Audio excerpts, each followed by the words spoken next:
Hello student, I am Ashma Parveen. We will continue the previous lecture. We discussed in the previous lecture गांधीजी's नई तालीम and his idea about the education. इससे पहले lecture में हमने गांधी जी की नई तालीम और शिक्षा को लेकर गांधी जी के क्या विचार थे उसे हमने पढ़ा था। इस वीडियो में हम देखेंगे कि नई तालीम का विकास कैसे हुआ, डेवलपमेंट ऑफ नई तालीम। किसी भी काम की शुरुआत छोटे लेवल से होती है, फिर धीरे धीरे बड़े लेवल पर ले जाया जाता है। वो ही नई तालीम के साथ किया गया। गांधी जी के जो अपने शिक्षा को लेकर विचार थे, उन्होंने उसको छोटे लेवल पर स्टार्ट करके देखा।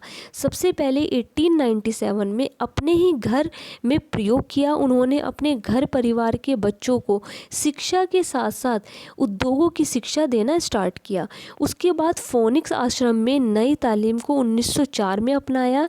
उसी तरह 1911 में टॉलस्टॉय आश्रम में, 1914 शांति निकेतन में, 1915 साबरमती आश्रम, 1920 गुजरात विद्यापीठ, 1937 वृद्धा शिक्षा योजना या जाकिर हुसैन समिति में अपनाया गया। यहाँ आपको यह ध्यान रखना है कि वृद्धा शिक्षा, बेसिक शिक्षा, बुनियादी शिक्षा, यह सभी नई तालीम, नई शिक्षा के विकास की एक स्टेजेस हैं। ये अलग अलग कोई शिक्षा नहीं है, ये तीनों ही नई शिक्षा की एक स्टेज के रूप में इसे माना जाता है। और वृद्धा शिक्षा समिति के अध्यक्ष डॉक्टर जाकिर हुसैन थे।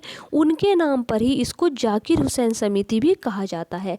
1938 में हरिपुरा अधिवेशन या खैर समिति में, 1939 में हिंदुस्तानी तालीम संघ, 1945 में अखिल भारतीय शिक्षा सम्मेलन में नई तालीम के विचारों को रखा गया। इस तरह धीरे धीरे नई तालीम का विकास होता गया।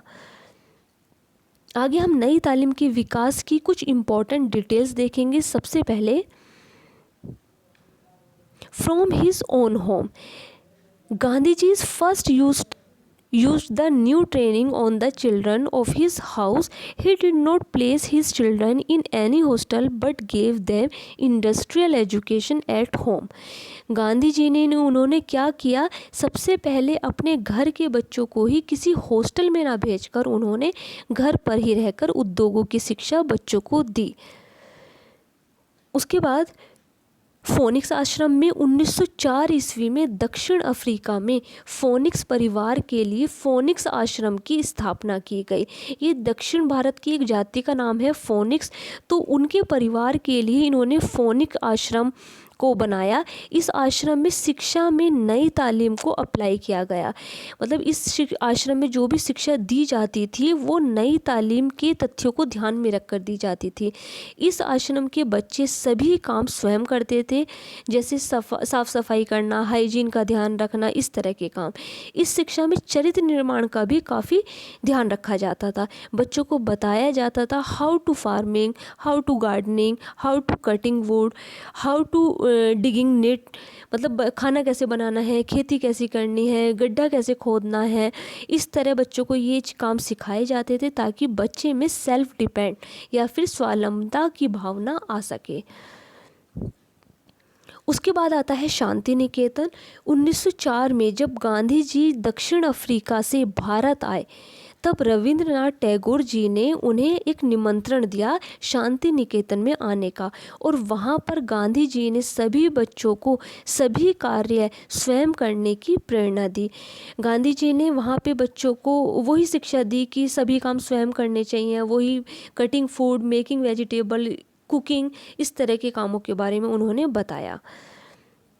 नेक्स्ट है साबरमती आश्रम। 1915 में साबरमती नदी के तट पर अहमदाबाद में गांधी जी ने इस आश्रम की स्थापना की। गांधी जी ने यहाँ अक्षर ज्ञान के साथ साथ उद्योगों की शिक्षा का ज्ञान भी दिया।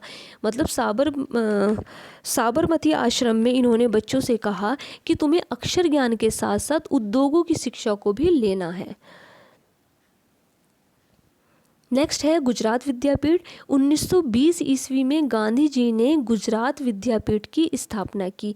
यहाँ शिक्षा का माध्यम गुजराती भाषा था, क्योंकि ये विद्यापीठ गुजरात में स्टार्ट हुआ था, तो यहाँ पे इन्होंने शिक्षा का माध्यम गुजरात भाषा रखा, लेकिन हिंदी भाषा को भी अनिवार्य रखा। क्योंकि ये राष्ट्रभाषा हिंदी थी, तो इन्होंने जो एक अनिवार्य भाषा को हिंदी को लिया।